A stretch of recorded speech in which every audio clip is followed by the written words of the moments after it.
And another thing that I didn't go over that I should have mentioned because I've already done it with these bearings, when you have your case have split, what you want to do is inspect your bearings too. Make sure they rotate freely. They don't have any major play in them. No like heavy play. Make sure everything spins and has no hang up.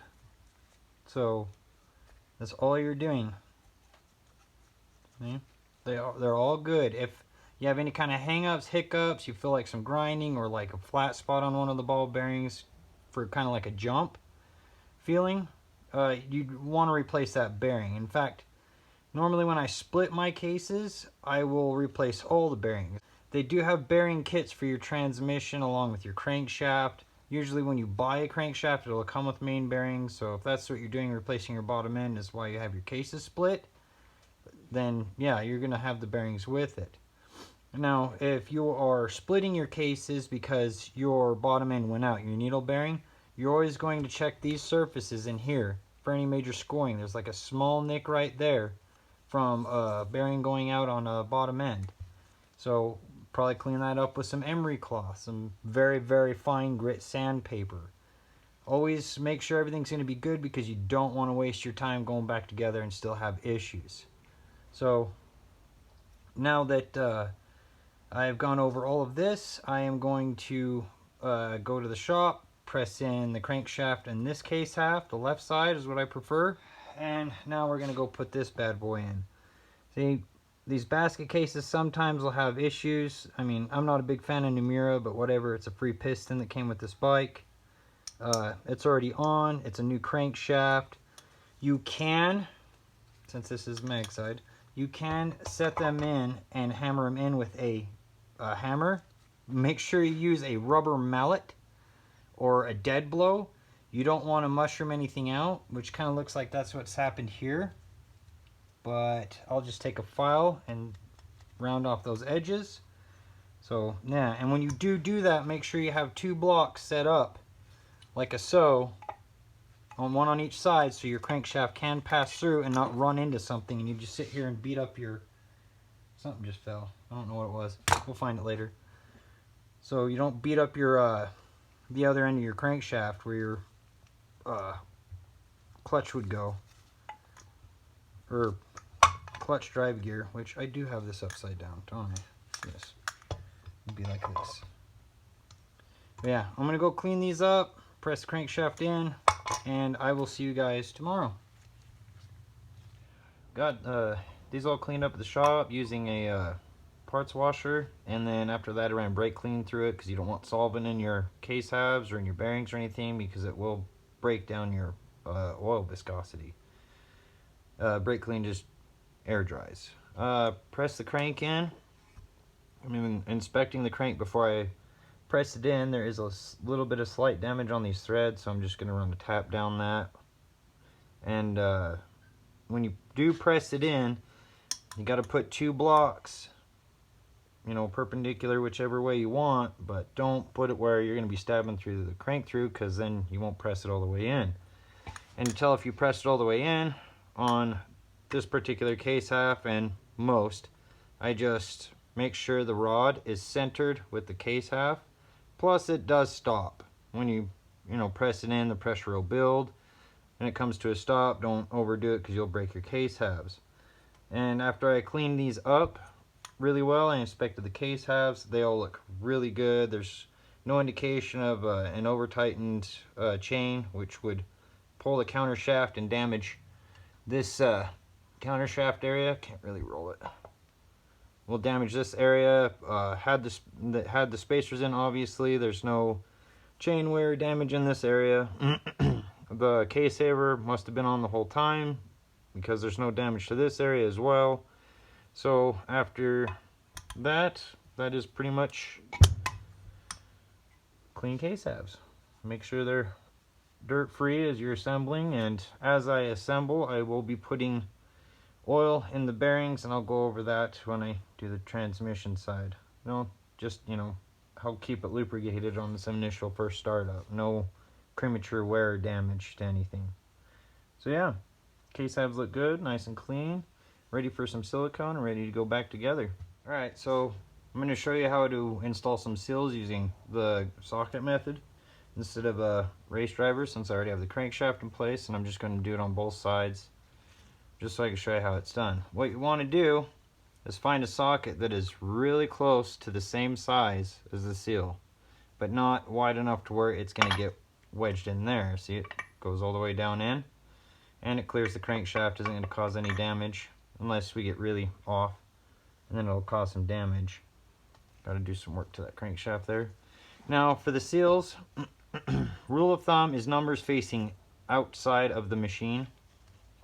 So, but before you put them in, I'm just going to take some of this 2-stroke mix that's just been laying in my garage for a long time and put it to use, just so it eases installation, less likely to damage the seal, you know, get both sides. And then we're going to set him in place as far down as we can. Try and get him started with our thumbs and wipe off our hands. And then we're going to take our socket and our persuasion device, and we're just going to lightly tap it in. Notice I have it on blocks, so I'm not beating on the end of the crankshaft, damaging it. And it's centered over the crankshaft, right against both edges of it. So, and we're just going to go down to where the surface is flush with the case surface. The surface of the seal is flush with the case surface. If it starts going off, of course, just move your socket over to that one edge and try and work that edge in to even it out like that. And it is flush with the surface now, both sides. Was that a spider? I'm gonna kill you, you little bastard. It was a spider. Cha! Alright, so now for the other seal, since this one is hard to tell which way it goes, again, there are numbers on both sides, but since this one has a little metal edge, I'm going to be putting it this way out. And another way to tell too is if you have one side that is rounded more than the other, that's to help with installation onto the case itself, so that's the side you would be installing. Brass side facing out. So let me get a little bit more oil on my finger, same as I did the other one. Got to remember to keep it inside picture frame, or yeah. Just a little bit. Oop, too much. Alright, that's pretty even, so we're going to, we don't want to go too heavy with the pounding because we don't want to damage that little brass ring. And we are flush. There you go, with sockets. Be nice and easy, don't hit it really hard. If it gets kind of cockeyed, try and take it out and reline it up and start over without, you know, causing yourself to damage the seal. And that's it for the seals on the kit for this bike. So that kind of sucks. I was hoping to have all of them, but I was only given the crankshaft seals. And ta-da! Next, after this, I will be on to assembling the transmission and the shift drum and shafts and forks. So let me get everything set up for that and I'll be back. And now we're gonna put the transmission in the case half.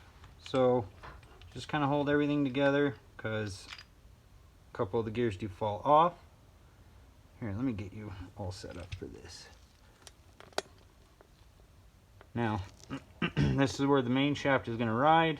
Counter shaft has a slot through on this case, so the sprocket can ride on it, and this is your gear shift drum bearing. So we're just going to be stabbing these guys in place like so. Try and hold everything together as you go in. I'm really on the wrong side of this to be doing this. Counter shaft is going in. Main shaft is in. Everything's riding flush on the bottom. You will have some play because the case halves are not holding everything together. So now that we've got the transmission in, we're going to be going over the shift linkage. This is going to be putting in the gear shift drum and shift forks. According to the manual, they're going to go like this, and it's pretty obvious, but with this certain machine, both the long ends on the bigger shift forks go meow, and it's pretty obvious which one goes where because one is smaller than the other. So that's what we're going to do is, I guess, just get started. We can go over how it shifts later on. So we gotta lift this gear up. He keeps falling down. And slide this shift fork into the groove on this gear. Alright, it's in. And on top of him goes this other one. And there's the other groove for the shift fork. Slides right in, rides on that gear. I should have went over that when I was going over the deal. But anyways, we're going to pick them up and just move them out of the way for now. And this guy, he's pretty much even, so goes here with this one. Shift forks installed. We're just going to move them out of the way, leaving the shafts out. Now it's time to install the shift drum. There's a little bit of... So, of course, the bigger end is going to go in the bigger bearing. So let's just set him down right in there. And there is, on these, there's a top, middle, bottom groove. And all we're going to be doing is putting the pins and the shift forks in these grooves. After we get it in fact, I'll probably take this guy out so I can get the bottom one in. And we'll just spin the drum until we can find a spot that it's easy for us to get it in. Right there. And now we're going to put this guy back in. And he's going to be the top guy. Looks like I've got to set us up in first gear. And there. That guy. This shift shaft, the smaller one for the smaller shift fork, naturally. And you can verify by using the other case half. Oh, whoops, wrong side. And you can see one is going to recess much deeper than the other one, so you'd probably want the shorter one. And this one is a little bit closer up than that one as well. So you can always verify that way. Another way to find out too is to go together and it not go together. Last shift shaft. Get them all lined up. And she's not going in her slot. Dirty slot. There we go. Got them in. There you go. Shift linkage set up. Our transmission and shift linkage is all, or shift drum, forks is all set in place. We're ready to put our case halves together. Before we do, we make sure we replace this O-ring here, or you'll have coolant in meal, which is bad. Very, very bad. And then, since this is a silicone style and not gasket, we're going to be applying some oil-proof or oil-resistant silicone, and all we're going to do is just get a little bit on our fingers, and we're going to wipe it around for a while. A long while. Well, as you're going together too, while putting all the silicone on there, if you find any like old gasket material or any kind of like bumps or blemishes that's going to, you know, mess with the sealing of the case halves, just, you know, take it and wipe it off on a rag. And voila, silicone. Now, before we put them together, we got to make sure we put our dowel pins in. So, put our dowel pins in. That one's not going in very easily. This side is. And either. Let's swap them. Okay, whatever, it's in. Another thing real quick too, if your dowel pin's kind of misshapen or whatever, you can try and get it rounded back out with a pair of pliers.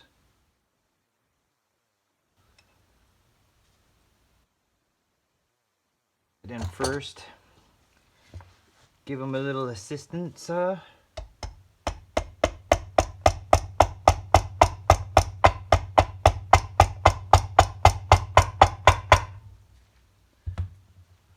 Still pretty round. There you go. Force that little bastard in there. Now we're just going to set this case half onto this case half. So get you in position. Alright, so we'll want to get this all done and together pretty quickly. We don't want the silicone to set, even though it's going to take it a while anyways, but we want to verify. Just line up all your shafts.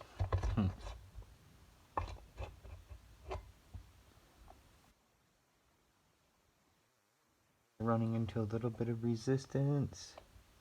If you run into problems like your case half is kind of stuck, it's usually because it's on stuck on one of the shafts. So you could take a rubber mallet or a dead blow, kind of tap around, see if it's gonna go, and it don't wanna. Alright, so after some aggressive negotiations, I have got the case halves together. I had to spin it around, make it a little easier on myself. And now that we've got this together, I'm going to have to dig through this basket case box again and find the hardware to bolt this together. Should have done that before I did this, but I'm not smart. I'm just going to flip this around because all the bolts that hold the case halves together are on this side. Maybe.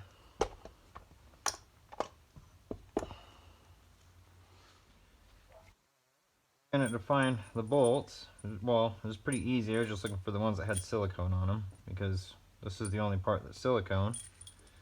So now to figure out which ones go where, and really this is fairly simple.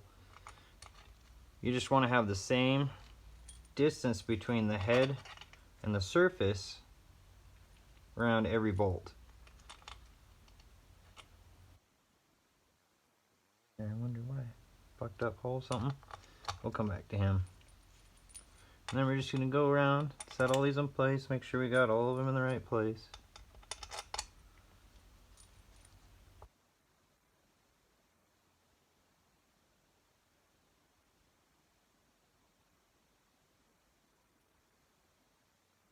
Obvious.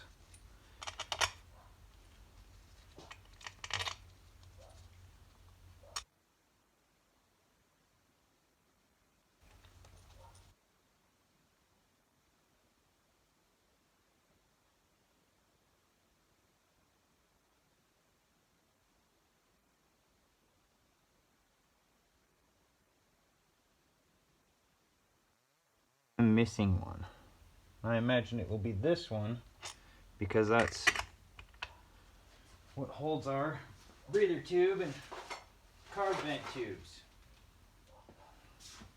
Well, I guess we'll run across it when we run across it. This one little guy is going to make that big of a deal. So what you're going to do is start at the center and work your way out in kind of like a crisscross star pattern. So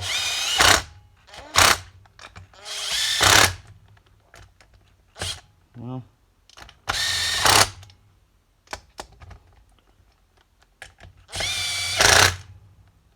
missing that guy.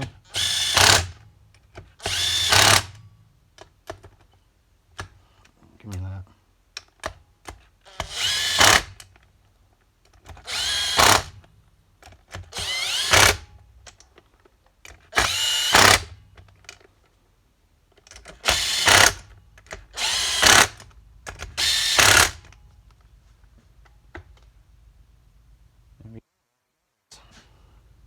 All tightened up. So now I'm going to put this thing in an engine stand, but first, while the silicone is still wet, see, I'm getting it on my piston now. Don't want that nonsense, so we're just going to wipes it off there and here. Make it easier when it's, you know, not wet. Yeah. And get the silicone off this side of the piston. And I got some on the reed sealing side, so wipe that off.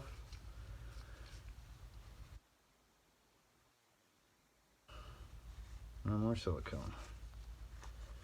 Dries up, it might affect the seal. So there you go. Bottom end is together. Good job. Just one more thing to do, and that's to verify that everything is going to shift and function correctly. Alright, it's been a minute since I've been on this one. I was missing this piece from the parts pile. It's shown up, so we're going to go ahead and start putting this back together to actually test and see if everything is going to shift correctly. I did have an issue when I had it laying on its side. I had to pick up the shift drum a little bit, and then it would actually shift through all of its gears. But we're going to just verify that everything is together the way it is, which I'm pretty sure it is. I mean, it's hard not to mess them up. So this little pin only has one hole he'll go in. The other one's too small, and you just have that pinhole on this guy, and you're just going to line them up, set him in place. Maybe. There we go. Get him in there. And then with the bolt, I'm just going to add a tiny bit of red Loctite to it. Not much. Just a tiny bit. Okay, that's a lot of bit. This is... oh, it smells good too. Loctite always does.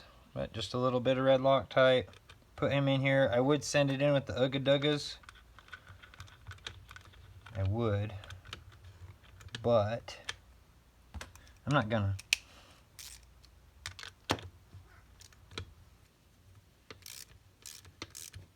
Tighten this guy all the way down.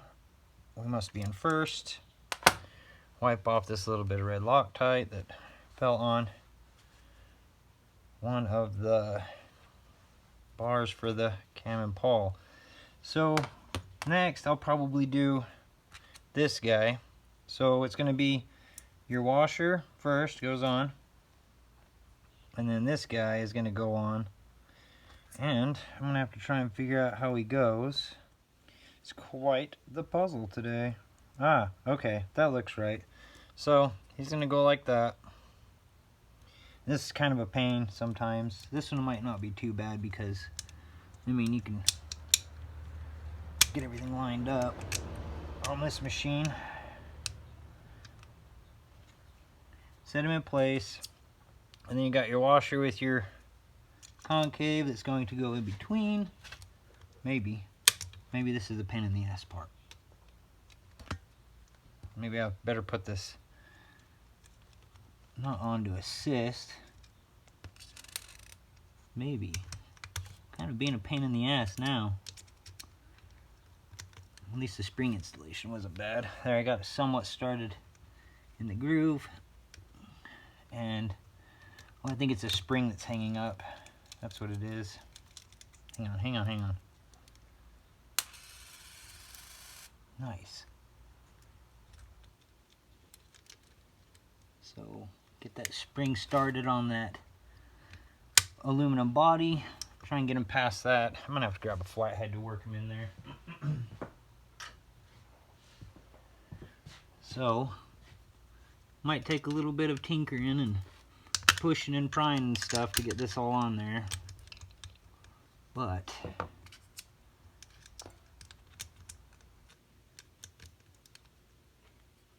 gotta start.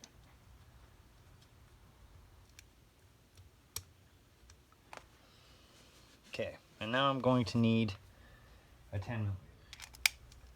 Alright, so just set him on his groove. Come on.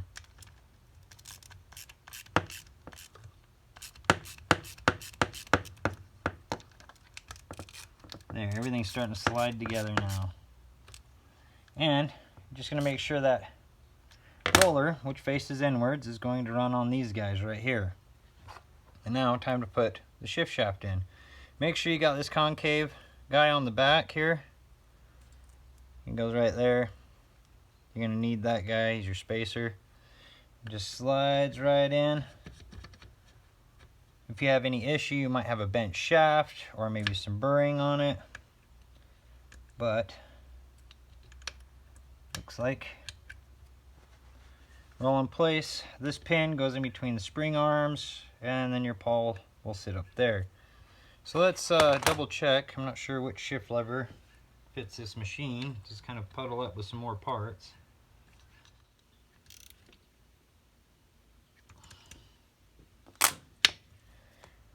Alright, got the shift shaft bolted down. Had an issue with it just free spinning, so I had to tighten it down. So we're in first gear, so we're going to check. Alright, the main shaft is spinning the counter shaft very freely, very easily. And now we're going to have to grab neutral, which is the one that's got the small indent on top of the cam. So hanging on the counter shaft, main shaft free spins. This is counter shaft, main shaft, obviously, but I didn't mention that earlier. So everything free spins, that's good. Now we're going to check second. Second is spinning, doing its job. It's good, no binding. Check third. Sorry, third. Oh, whoops. Third. Main shaft spins, the counter shaft, pretty freely, easily. Fourth. Spins freely, easily. Found neutral. Oh, I'm going the wrong way again. Was that third, fourth, fifth? Was there 6 gears on this? Yes, there was. 6 gear. And, oh, there's 6 gear. I must have been in second. There you go. All gears spin the counter shaft pretty easily, pretty freely. So I'm just going to go ahead and put this guy back in neutral, like so, for the rest of the assembly. Right on. That's how you do your bottom end.